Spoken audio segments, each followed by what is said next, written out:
Hey guys, I'm Mauro, and this is my HMG QuickSit.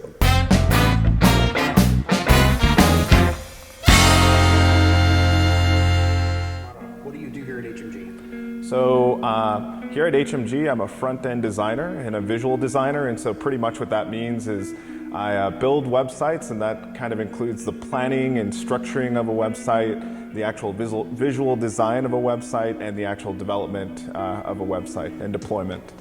Great. Are you from Austin? I'm not originally from Austin. How did you end up here? So I had been here growing up a few times, kind of on business trips with my dad, some programs kind of in high school that brought me into the city.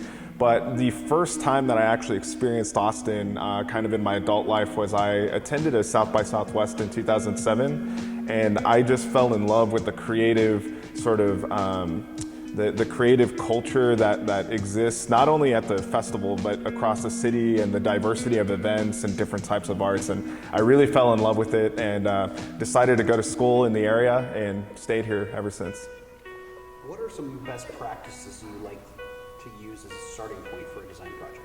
Sure, so every design project is going to be a little bit different, but there's three things that I tend to gravitate towards in terms of, I guess, design or UX principles. The first of which is something called Miller's Law, and it sounds technical and it sounds, kind of academic almost, but for the most part what Miller's Law is it describes the ability of the average person to store information in their working memory. So what it is specifically is the average person can only store about 7 items in their working memory. So imagine a website that you go to and there's 100 listed items out. Well, that's going to overwhelm the user, and that's going to make the general user experience a little bit less than optimal. So what you want to try to do is you want to try to use techniques. A popular one is something called chunking, where you categorize different sections.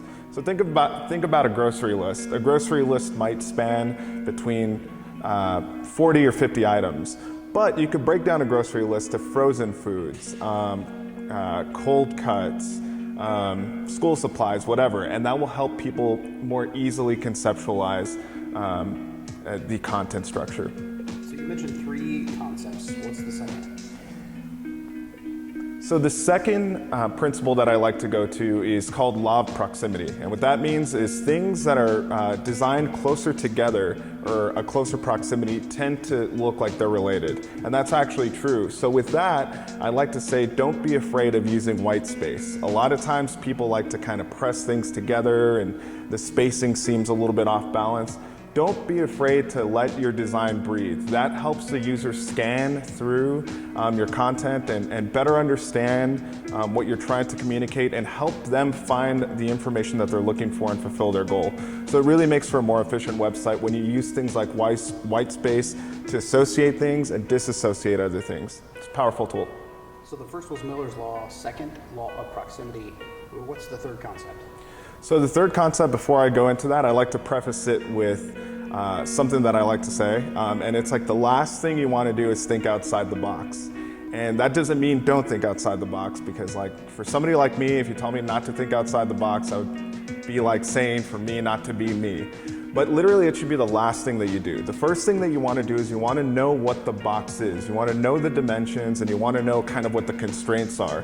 And then from there, you could kind of see opportunities where you could bring in a little bit of innovation. And then innovation, you got to figure out the best way to approach that. But the law specifically that I'm discussing is something called Jacob's Law.